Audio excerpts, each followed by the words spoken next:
I'm Margaret Brennan in Washington, and this week on Face the Nation, President Trump's national security team takes his MAGA movement to Europe. We'll talk to Secretary of State Marco Rubio in his first Sunday show interview since taking office. Newly confirmed Trump administration officials took the president's shock and awe tour overseas last week.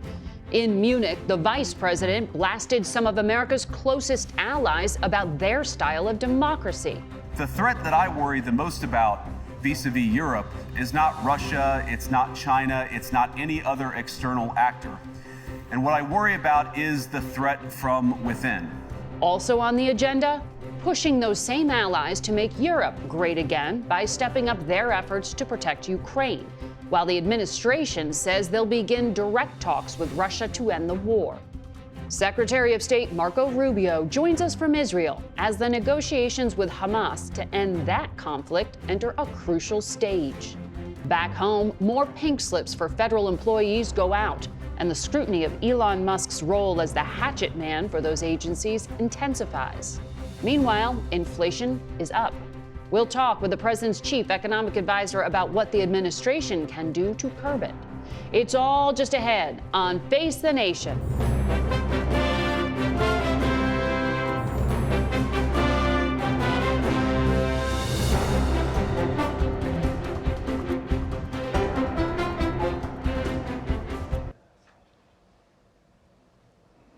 Good morning and welcome to Face the Nation. We want to begin today with Secretary of State Marco Rubio, who is in Jerusalem on the second leg of his trip through Europe and the Middle East.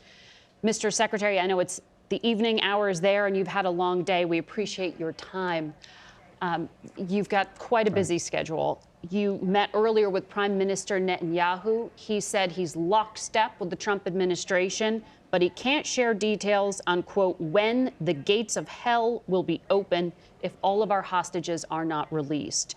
Did he tell you he wants to keep talks going to get to phase 2 of this hostage deal?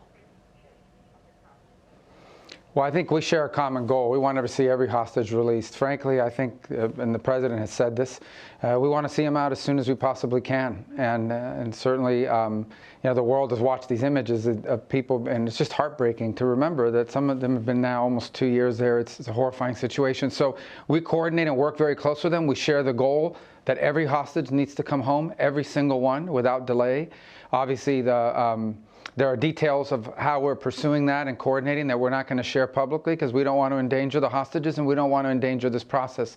But suffice it to say that if it was up to us, every one of these hostages would be home right now, and we want it to happen as soon as possible. Okay, so the deal stands. Again, we want every hostage out as soon as possible. We want to see them home. There are some that are supposed to, under the deal, there are some that are supposed to be released coming up next weekend. We expect that to happen, but we'd like to see them all come out. We're not in favor of waiting weeks and weeks. Now, that may be the process that's in place because of the deal, but we would like to see them all out as soon as possible. And we continue to coordinate. That's what we'd like to see is the outcome. Who wouldn't want all these hostages to be home and with their families? Understood. I want to ask you about Iran as well. President Trump has said he wants a diplomatic deal with Iran. Are you reaching out to them? And alongside that, does the U.S. support a preemptive strike by Israel on Iran to take out its nuclear program? Well, first of all, Israel will always have to act in what they believe is their national interest and their national defense. And so I'm not going to speak about whatever strategies they may have on this or any other topic. I will say that we don't have any outreach from Iran. We haven't seen any. And ultimately, we've seen in the past that efforts that Iran has undertaken diplomatically have been only about how to extend the time frame, but continue to enrich and in addition to sponsor terrorism, in addition to build these long-range weapons, in addition to sow instability throughout the region.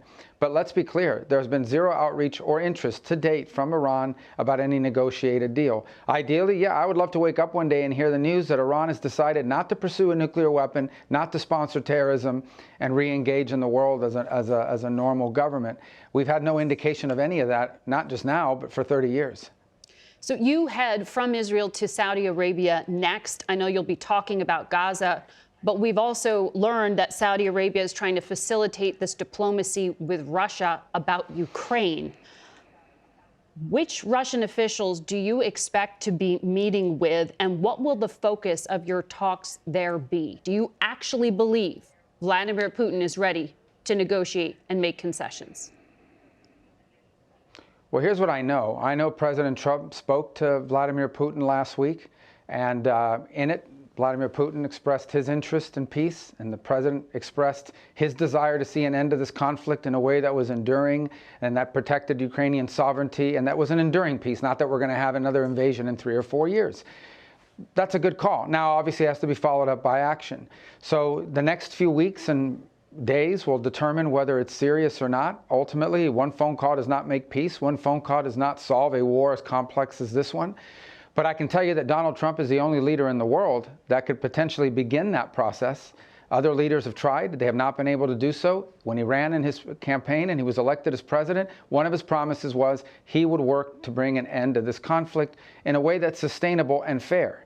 And obviously, this is the first step in that process, but we have a long ways to go. Again, one call doesn't make it. One meeting wouldn't make it. There's a lot of work to be done. But I thought it has, even the longest journey begins with the first step. So we'll see what happens from here. Hopefully good things. Who will you be meeting with? Well, nothing's been finalized yet. I was scheduled to be in Saudi Arabia anyways. We announced that trip a week ago and a week and a half ago. So ultimately, look, if at any point in time there's an opportunity to continue the work that President Trump started last week to begin to create an opening for a broader conversation, that it would involve Ukraine and would involve the end of the war and would involve our allies all over the world, particularly in Europe, we're going to explore it if that opportunity presents itself. I don't have any details for you this morning other than to say that we stand ready to follow the president's lead on this and begin to explore ways, if those opportunities present itself, to begin a process towards peace. Now, a process towards peace is not a one-meeting thing. This war has been going on for a while. Right. It's difficult. It's complicated. It's been bloody. It's been costly. So it will not be easy to end a conflict like this. And there are other parties at stake that have opinions on this as well. The European Union has sanctions as well. The Ukrainians are obviously fighting this war. It's their country and they're on the front lines. So one meeting isn't going to solve it. But I want to reiterate, the president made clear he wants to end this war. And if opportunities present themselves to further that, we're going to take them if they present themselves. We'll see what happens over the next few days. But to be clear, Keith Kellogg, who is the envoy appointed to help with these talks, says these are going to be parallel negotiations, meaning the Ukrainians and Russians aren't talking to each other yet. When you meet with your Russian counterpart, whoever that is, are you going to be sitting there arguing Ukraine's position? Well, first of all, I think that we have to understand is right now there is no process. Right. What we have right now is a call between Putin and President Trump in which both sides expressed an interest in ending this conflict. I mean, imagine there will be follow-up conversations to figure out what a process to talk about that would look like. And then at that point, perhaps we can begin to share more details. So it's a bit premature. I know there's been a lot of reaction to it because there's been no conversation about it, any serious conversation. But I want to go back to the point I made. President Trump ran. He was very clear. He thinks this war needs to end. And if he sees an opportunity to end it, which is what he's looking for, whether there is an opportunity or not, we're going to pursue it. Ultimately, it will reach a point when if it's real negotiations, and we're not there yet, but if that were to happen, Ukraine will have to be involved because they're the one that were invaded. And the Europeans will have to be involved because they have sanctions on Putin and Russia as well. And they've contributed to this effort. We're just not there yet. We really aren't. But hopefully we will be because we'd all like to see this war end. No doubt. The last administration did have contact through the intelligence agencies with Russia, but they didn't believe there was any proof that Vladimir Putin was interested in talks. You know the history with Vladimir Putin. He likes to use diplomacy as a cover to distract while he continues to wage war. Do you trust that this time is different? Yeah, I don't think in geopolitics anyone should trust anyone. I think these things have to be verified through actions. I said yesterday that peace is not a noun, it's a verb, it's an action. You have to take concrete steps towards it. What I can tell you is I know of no better negotiator in American politics than President Trump. Yeah. I think President Trump will know very quickly whether this is a real thing or whether this is an effort to buy time. But I don't want to prejudge that. I don't want to foreclose the opportunity to end a conflict that's already cost the lives of hundreds of thousands and continues every single day to be increasingly a war of attrition on both sides. I think everyone should be celebrating the fact that we have an American president that is seeking to promote peace in the world, not start wars, but end them in a way that's enduring. That's something we should be happy about, whether it's possible or not. We're certainly willing, but it's not entirely up to us, obviously, but we'll find out. Well, you did speak in a phone call with Russia's top diplomat, Sergei Lavrov. The Russian side claimed that you discussed restoring trade, which seemed to be a nod to sanctions, easing restrictions on diplomats, and other gestures like a high-level leaders meeting. Are you actually considering, is the Trump administration considering lifting sanctions on Russia? Well, the phone call was to establish communications that are consistent with the call the president made last week with Vladimir Putin, because if there is going to be the possibility of progress here towards peace, we are going to need to talk to the Russians. I mean, that is going to have to happen, and we're going to have to be able to do it across our channels. About I lifting also raised sanctions, in though? that conversation concerns that. Well, we didn't go into any details. I mean, what we just discussed is basically the ability to begin communicating. I've never spoken to Mr. Lavrov in my life, so it was an opportunity for us to begin to open that channel of communication, which, again, if there's the potential for peace here, that's a channel that has to exist. But let me add one more thing. I also raised the issue of our embassy in Moscow, which operates under very difficult conditions. I raised that because it's important. It's going to be very difficult to engage in communication with Russia about anything if our embassy is not functioning. And he raised concerns about his diplomatic mission in the United States. So at a very basic level, if in fact there is going to be an opportunity here to pursue peace by engaging with the Russians, we're going to need to have functional embassies in Moscow and in Washington, D.C. And that's certainly something foreign ministers would talk about as a matter of normal course. I want to ask you about what happened in Munich, Germany at the security conference. Vice President Vance gave a speech, and he told U.S. allies that the threat he worries about the most is not Russia. It is not China. He called it the threat from within, and he lectured about what he described as censorship, mainly focusing, though, on including more views from the right. He also met with the leader of a far-right party known as the AfD, which, as you know, is under investigation and monitoring by German intelligence because of extremism. What did all of this accomplish other than irritating our allies? Well, why would our allies or anybody be irritated by free speech and by someone giving their opinion? We are, after all, democracies. The Munich Security Conference is largely a conference of democracies in which one of the things that we cherish and value is the ability to speak freely and provide your opinions. And so I think if anyone's angry about his word, they don't have to agree with him, but to be angry about it, I think actually makes his point. I thought it was actually a pretty historic speech, whether you agree with him or not. I think the valid points he's making to Europe is we are concerned that the true values that we share, the values that bind us together with Europe, are things like free speech and democracy and our shared history in winning 2 world wars and defeating Soviet communism and the like. These are the values that we shared in common. And in that Cold War, we fought against things like censorship and oppression and so forth. And when you see backsliding and you raise that, that's a very valid concern. We can't tell them how to run their countries. He simply expressed in a speech his view of it, which a lot of people frankly share. And I thought he said a lot of things in that speech that needed to be said.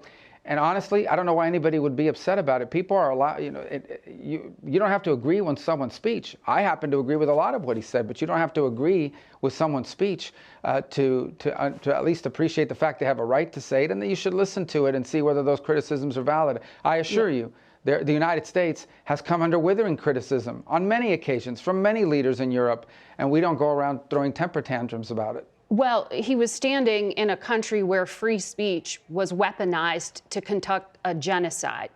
And he met with the head of a political party that has far-right views and some historic ties to extreme groups. The context of that was changing the tone of it. And you know that the censorship I have to disagree with was you. specifically about the right. No, I have to disagree with you.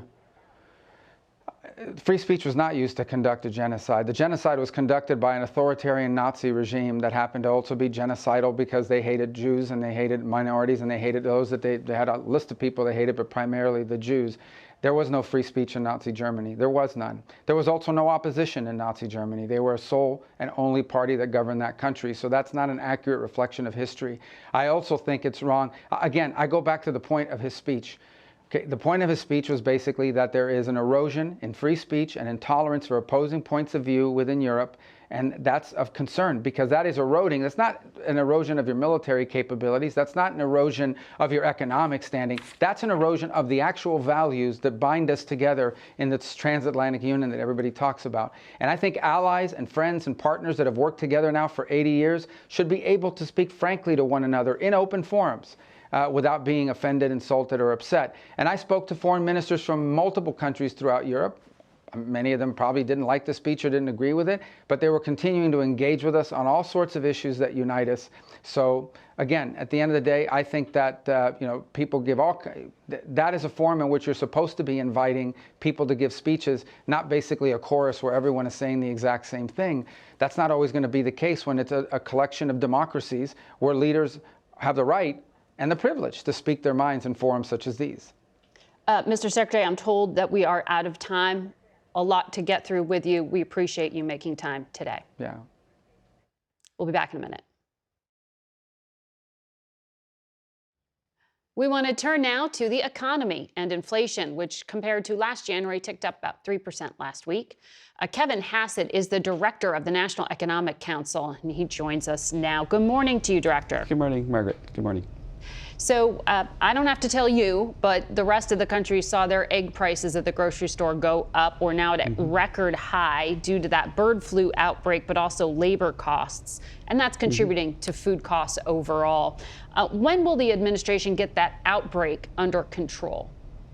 Right. Well, what's going on, right, as you know, is that there is an inflation problem that's very large. We saw the consumer price index come out, and we found out that the stagflation that was created by the policies of President Biden was way worse than we thought. Over the last 3 months across all goods, including eggs, the average inflation rate was 4.6%, way above target, and an acceleration at the end of the Biden term.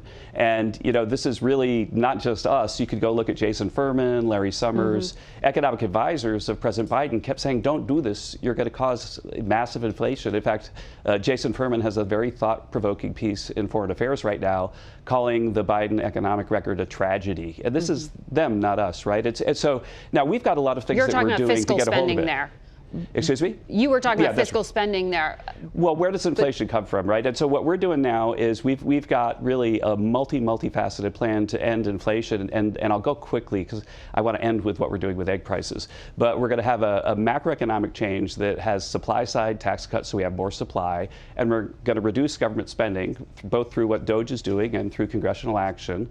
And so therefore, the macroeconomic forces that Jason Furman said were a tragedy are going to be reversed. That's a good thing. Then we're also going to have a lot of energy production, a lot of deregulation, and then finally, when needed, we're going to focus on the individual thing-by-thing pieces. And so, for example, you mentioned avian flu. President Biden didn't really have a plan for avian flu. Well, Brooke Rollins and I have been working with all the best people in government, including academics around the country and around the world, to have a plan ready for the president next week on what we're going to do with avian flu. In fact, I was editing the thing with them tomorrow. But the final thing, and then I'll give it back to you, I promise not to filibuster. The question is, why did we do this? Why did we do this? That's what everybody's talking about. But the thing that I always start with when I'm looking at what we're doing and what the president wants us to do is, why did they do that?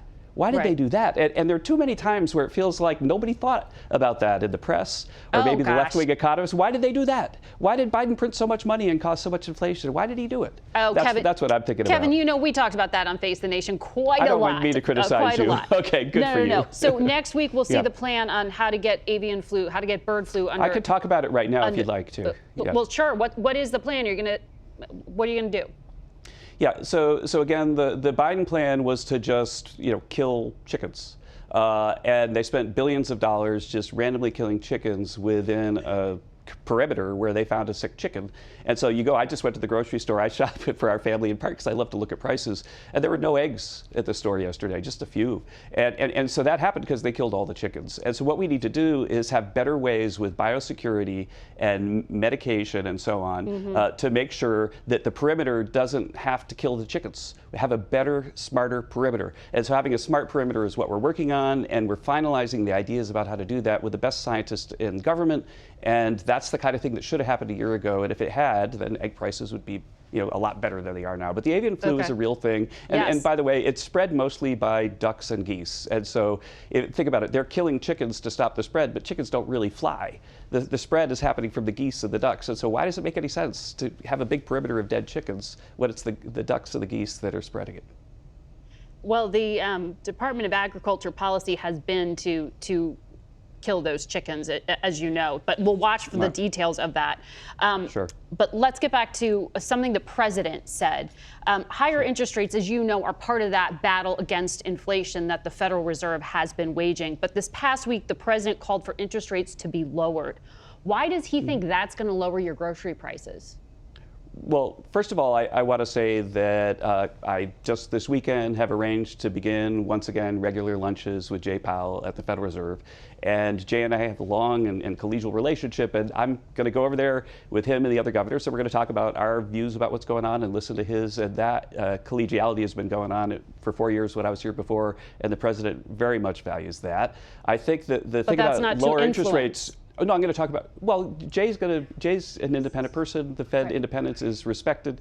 And the point is the president's opinion is also can be heard. He's the president of the United States. But here's the thing that I think is interesting, that if we get inflation under control, then that takes the pressure off the Fed. And one way to tell whether markets think, are we getting inflation under control, is to look at longer term interest rates that the Fed doesn't affect directly. And if you look at it, the 10-year Treasury rate has dropped about 40 basis points over the last couple of weeks while we announced our plan to control inflation. That saved the American people about $40 billion. About $40 billion just from talking about the stuff that we're about to do. Okay. It's pretty good. Right, but the president's statement contradicts economic policy, as you know. Inflation rates are already, I'm saying that the interest rates are already lower by 40 basis points. So interest rates are lower. The one that matters the most for the economy is maybe the 5 or 10 year rate. Those are the ones that matter the most, and those are down already. So the president's right about that. Before we run out of time, I really want to make sure I get to you on tariffs, because there's concern that will add to prices, because they'll be added on to consumers and what they pay. How are these reciprocal tariffs going to work? The president was tweeting he wants to put them on like 175 different countries that have a VAT tax, a value-added tax. We're talking to leaders of other countries all the time. Last night, into the wee hours of their morning and kind of the late night for me, I was talking to Minister Reynolds from the UK about this very matter. But here's the way I'd like to think about it. That right now, U.S. companies are paying foreign governments about $370 billion a year in tax. And foreign companies are paying the U.S. government about $57 billion in tax. And a lot of it is because of the VAT. But if we didn't have to pay the foreign government's tax, over 10 years it'd be about $5 trillion of tax that U.S. citizens don't have to pay. That would more than pay for the tax cuts that we're debating right now. And so if we get some of that money back, either through tariffs or obviously if they reduce the tariffs and VAT, then that's good for Americans. It's going to put more money in their pockets. And that's what President Trump is trying to do. Kevin Hassett, I'd like to have you come back, sit at the table and talk through this in more detail at another time. We have to leave it there for today. Thanks. Happy to be here. Take care. A lot more Face the Nation in a moment. Welcome back to Face the Nation. The Munich Security Conference is an annual gathering of heads of state and international security policymakers. It's one of the biggest conferences, and one of the biggest topics this year was the war in Ukraine. We spoke to 2 lawmakers earlier from Munich, including House Intelligence Committee Republican Dan Crenshaw. We asked him about President Zelensky's views regarding what's needed in a potential peace deal. I understand that he has asked not just for continued military support now, but security assurances in the event of a peace deal. What can you tell him about what to expect from America? I just came from a lunch where General Kellogg spoke. He's a special envoy leading this effort to establish peace. And he's very clear that what the kind of peace we're talking about is a lasting peace, which of course involves security assurances. And part of that process is figuring out exactly what that means. Even the Ukrainians are talking about what that means. There's a variety of options per se. I think the Europeans have to play a huge role in that. One of the things that gets talked about a lot is what are European forces actually acting as a peacekeeping force? The Ukrainians clearly have a seat at the table, and the United States will be the intermediary as we try to establish a peace deal.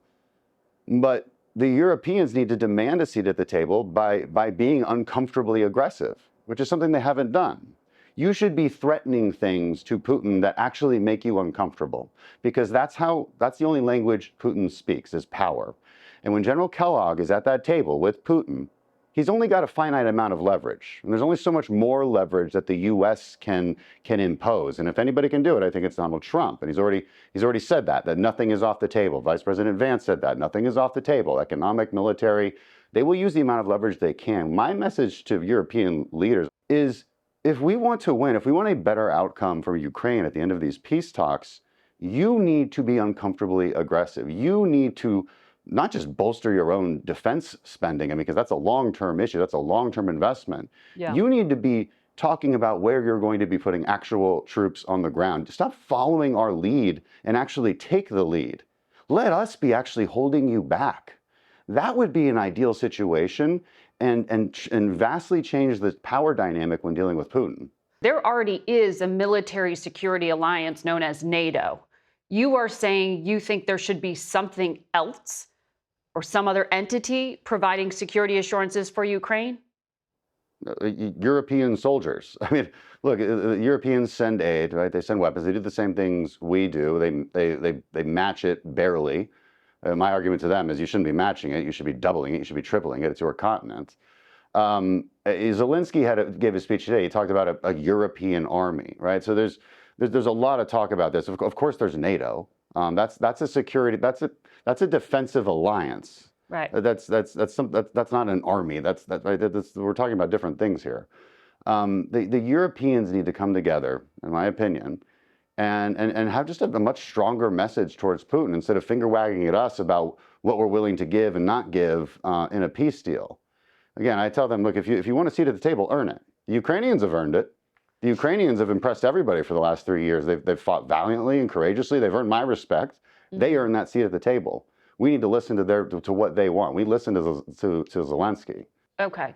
You said that both President Trump and Vice President Vance were clear nothing is off the table. However, the Defense Secretary, Pete Hegseth, did seem in Brussels to take things quite explicitly off the table. He said the U.S. does not want Ukraine in NATO and that Ukraine would not return to its pre-2014 borders, which acknowledges giving up some of Crimea and potentially the East. Do you think offering concessions before negotiations begin is a good strategy here? Yeah, I think you have to listen to the White House as a whole. They walked those back and made it clear that nothing is off the table. So, you walk into a negotiation with everything on the table, and I think that's exactly what this White House is doing. It's less than a month since this administration's been in power, and they want to move fast, and everybody's a little nervous. But I think they should be much more optimistic than they should be nervous. You needed a seismic shift here. This was not a sustainable operation in Ukraine. If Kamala Harris had been president, you'd be going along the same lines, which is basically funding this war until every Ukrainian is dead. That's not an end that we can accept. So there has to be some talk of negotiation. I remind American people too, from our perspective, from American strategic deterrence perspective, even getting Putin to that table to talk about an end to the war is a massive strategic win for us because it establishes back our deterrence over time. Do you know that he is actually committing to come to the table? We don't have a commitment to actually negotiate from Vladimir Putin. No, we don't. You know, it would be really helpful. What I said before, if the EU was uncomfortably aggressive about it. Got it. Again, Putin only responds to power, and this is what I remind Western leaders here too. Westerners don't speak that language. Westerners talk about negotiations and good moral values that we share, and we believe each other. That's not how the East works. They only respond to power. So, okay, on that point, Vladimir Putin, it sounds like you would agree, is an accused war criminal. He is a dictator. There is a warrant out for his arrest, as you know. He invaded Ukraine. He is clearly a U.S. adversary. But this past week, President Trump said he'd love to have Putin back in the G8, which would make him, again, a peer global leader. President Trump floated inviting him to the U.S. or even visiting Russia himself. Do you think any of that is appropriate? It's more appropriate than not talking to him for the last 2 years, which is what President Biden did. Who did that help? Talking is different than inviting him to the United States. Sure. I mean, you can parse it out however you like, but the reality is you're going to have to get him to the table somehow, right? And there's a carrot and a stick approach. Trump can use a lot. You can use a lot of leverage, and then the Europeans need to use a lot more leverage. But you also have that carrot approach, and Trump is good at that. He's good at flattering people in order to get them to the table. That is what we need, whether we like it or not. That's what we need. But flattering a very brutal dictator who's pretty cunning, frankly, you really think that's a winning strategy? Well, he's not that cunning. He's fought a war that has destroyed his society, killed hundreds of thousands of Russians. He's made a massive mistake and miscalculation. He's not as clever as maybe we've given him credit for. I think let Trump do his campaign promise and play this out. Look, nobody's going to take advantage of Donald Trump. And General Kellogg made that very clear, because that was a question Europeans asked him. Are you going to sell out just to get a deal, because of the campaign promise? And Kellogg just laughed at that. He's like, there is no way, there is absolutely no way that Donald Trump will be seen, and he will not let himself go down in history as having sold out to Putin. He will not let that happen. He believes just for the sake of his own legacy. Right. But he does care about lasting peace here and lasting European peace. But I think some of the things Europeans point to is the fact that the United States cut out our allied government in Afghanistan from the negotiation Donald Trump cut with the Taliban. They point back to that and say, don't do this again. Sure, I mean, and I criticize that decision too, but that's just not what's happening now. This is a vastly different situation. Europeans have all sorts of opinions. The Ukrainians, I think, are very optimistic, as they should be. We've had some very good conversations, some very realistic conversations, and I'm very excited and optimistic about what can happen here. Congressman Crenshaw, thank you for joining us. Thanks for having me. Coming up next, the top Democrat on the Senate Foreign Relations Committee, Senator Jeanne Shaheen. Stay with us. We also spoke with New Hampshire Democrat Jeanne Shaheen while she was in Munich, focusing on the negotiations to end the war in Ukraine, as well as bipartisan efforts in the Senate to help Ukraine. In terms of negotiations, there were some comments made by President Trump this week. The defense secretary said returning to Ukraine's pre-2014 borders is unrealistic. He's suggesting that maybe the east and another part of Ukraine and Crimea will be taken by Russia. Why do you think there was this plan to give concessions before talks begin? Well, I think it was a mixed message coming from the administration. On the one hand, you heard Secretary Hegseth saying they were going to take NATO off the table, that Ukraine needed to give up territory. And on the other hand, you had Vice President Vance saying that everything should be on the table, including the possibility of putting boots on the ground in Ukraine. So it's a mixed message. I hope that the upshot of that is that we are going to do everything we can to support Ukraine. In terms of what Congress can do, are your hands tied here, or are some of your Republican colleagues willing to put something perhaps in an upcoming defense bill, for example, that might help Ukraine? Well, I think that's one option. One of the things that we're talking about doing right away is making some statements on the repossession of assets by Russia that are held in the United States and in Europe, and the importance of having those assets go to Ukraine to help both with the execution of the military conflict, but also to think about rebuilding. Again, there's bipartisan support. There was bipartisan support for the bill, and there's bipartisan support to continue to try and ensure that those assets from Russia get repaid to Ukraine, because Russia is really the aggressor here, and we need to hold Vladimir Putin accountable. Mm-hmm. You know, your Republican counterpart, Roger Wicker, he is the chair of the Armed Services Committee, was really sharp in his comments at Munich. He was saying he was puzzled, he was disturbed by what the defense secretary, a member of his own party, had said about Ukraine. He was very clear that what Vladimir Putin is doing, he said, is absolutely out of Adolf Hitler's playbook. Those are sharp words, considering the president of the United States says he wants to meet face-to-face to Vladimir Putin and possibly bring him to the White House.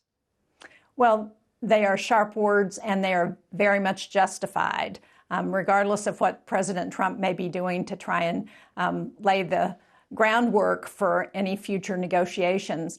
The fact is there is strong bipartisan support in Congress to help Ukraine in this unfair war that Russia has initiated. And I think Senator Wicker's comments are very important. At the conference you're at, you are able to speak with European leaders. What are they saying to you about their view of America now? Well, we had a chance to meet with representatives from Britain, from Canada, not a European country, but also very concerned about Ukraine, with people from the Balkan countries, with President Zelensky, obviously, and there is a great deal of concern about the U.S. position on Ukraine. At the panel that we had with President Zelensky, we talked about the importance of Europe and the United States acting in concert so that we can hold Putin accountable with sanctions, so that we can, so that there's no daylight between the United States and our NATO allies and our European allies. Clearly, that's what Vladimir Putin has been trying to do throughout this conflict. And we need to make it clear that that is not going to happen, that we are going to work together and we are going to support Ukraine. Does Congress need to be any part of approving this deal President Trump says he wants to take possession of some of the critical minerals that Ukraine has inside their territory? He says he wants to use that as sort of repayment for what the U.S. has spent on weapons. Well, I think there are some benefits to having the United States have some investments in Ukraine. That's part of what a critical minerals deal would do. It's not at all clear who has possession of those critical minerals. Some of them are in the eastern part of Ukraine, where Russia controls the territory. Some of them are owned by private, actually oligarchs. There are several oligarchs who own a number of those critical mineral sites. So I think that those are details that have not yet been worked out, and I have not seen the agreement that's been put in front of President Zelensky. Mm-hmm. Well, we know Zelensky will be discussing that with other members of the administration. We'll stay tuned on that. But I do want to bring up something that sorry, go ahead. One of the things that in our conversations with President Zelensky reiterated nothing about Ukraine without Ukraine. And he got reassurances from the bipartisan senators that he met with that we agree Ukraine absolutely must be part of any negotiations between Russia and the United States. Senator Shaheen, thank you for your time today. Thank you. Both of our full interviews with Congressman Crenshaw and Senator Shaheen are on CBSNews.com and our YouTube channel. We'll be back in a moment. Last week, 7 federal prosecutors resigned in objection after the Justice Department directed them to drop the investigation into New York City Mayor Eric Adams, who is facing charges including bribery and conspiracy. In her resignation letter, Danielle Sassoon, the acting U.S. attorney overseeing the case, said a dismissal amounted to a quid pro quo and that the DOJ, quote, proposes dismissing the charges against Adams in return for his assistance in enforcing the federal immigration laws. In response, then acting Deputy Attorney General Emile Beauvais threatened her with an investigation into her conduct. Joining us now is Maryland Democrat Jamie Raskin. He is the top Democrat on the House Judiciary Committee. This episode is highly unusual. Is there anything that you, in your role, can do about this episode and what's happening inside Attorney General Bondi's Justice Department? Well, the Justice Department is at war with its own attorneys, its own prosecutors, and the whole episode is just saturated with corruption. It was a corruption prosecution and investigation, which led to a grand jury indictment against Eric Adams for bribery, conspiracy, other corruption charges. And then the new Department of Justice decided to squash the whole thing, basically saying to Adams, well, we will drop this case against you if you engage in certain kinds of political or policy accommodations with us. And then, in order to complete that deeply corrupt bargain, they had to try to coerce their own lawyers to do it. But of course, the prosecutors were saying nothing has changed in the facts of the case and nothing has changed in the law. In fact, additional evidence was found, meaning that they were going to revise and expand the original indictment, but instead they were told to kill it for political reasons. And so, this is an outrageous violation of the rules of prosecutors and an offense against due process, and a very dangerous first move for the Department of Justice to be making under the Trump people. Mayor Adams, of course, claims there was no quid pro quo and that none of this was wrong. But there was the lead prosecutor as well on this case who resigned in objection to what's happening. But it's moving forward here. This is all now in the hands of a judge. Does he have leeway to prosecute? So, first of all, just about Danielle Sassoon, I mean, that's a very conservative U.S. attorney, and she couldn't take it. I mean, you have the most conservative prosecutors in the country resigning in opposition to this steamroller on behalf of corruption. But it's not over yet, because Judge Dale Ho does not have to accept the withdrawal of the charges, the dismissal of the charges, which 7 Department of Justice attorneys resigned rather than be involved in. The head of the Public Integrity Section, the head of the Criminal Division, 5 other lawyers said no way, and they wrote very stinging rebukes of the Attorney General and the Department of Justice in this case. So Judge Ho has to accept this dismissal, but he may not. He may go ahead and try to appoint another prosecutor to go ahead and go through with the indictment that was handed down by a grand jury. Well, Attorney General Bondi says there's nothing wrong here, saying it was President Biden's weaponized DOJ that went after Adams for political reasons, and only after he criticized President Biden's immigration policies. This is a fellow Democrat. Do you think he should be prosecuted? And how do you respond to that allegation? Well, first of all, the Attorney General did not cite any changes in the facts of the case. She did not cite any changes in the law, because neither occurred, nor did she cite any irregularities in the investigation or the prosecution. It's all made up. Well, then she's mimicking her boss then, who just lies as a matter of course. One would expect more from the Attorney General of the United States. And, this whole corruption attack, that is an attack on the Department of Justice for engaging in corruption prosecutions, could be impeachable in a different political environment. But the fact that Mayor Adams is a Democrat is neither here nor there for me. I'm against corruption across the board. It seems like Donald Trump wants to attract all of the corrupt politicians in America to his side. So in the Oval Office, President Trump, you may have seen this image. He has hung a picture, a framed picture of the front page of the New York Post that has his mugshot in it from that criminal case in New York. Yesterday, he also tweeted, "He who saves his country does not violate any law."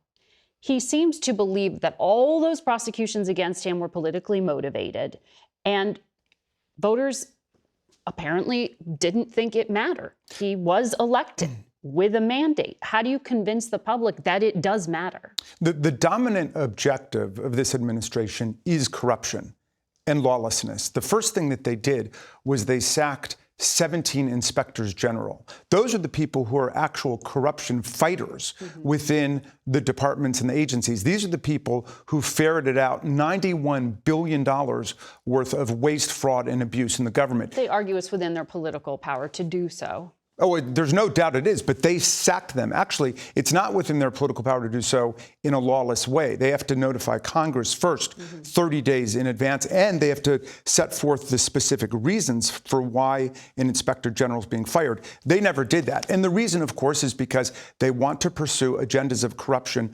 across the board. They're saying they're not going to enforce the Foreign Corrupt Practices Act. They are shutting down the Consumer Financial Protection Bureau, which has saved American consumers $31 million in bank overdraft charges, credit card late fees from corporations completely inflated, and having nothing to do with actual charges and so on. They're getting rid of anything in the government that supports consumers, that supports citizens against the ripoff artists who are their friends. And there's little Democrats can do to push back because you don't have any political power. Well, we're winning in court. More than a dozen federal injunctions and temporary restraining orders have been issued against everything from their illegal seizure of computer data and every American's private data at the Treasury Department to their illegal attempt to ban birthright citizenship in America. We're winning across the board. We are a country based on law. In those court decisions. Thank you, Congressman Raskin. We'll be right back. You bet.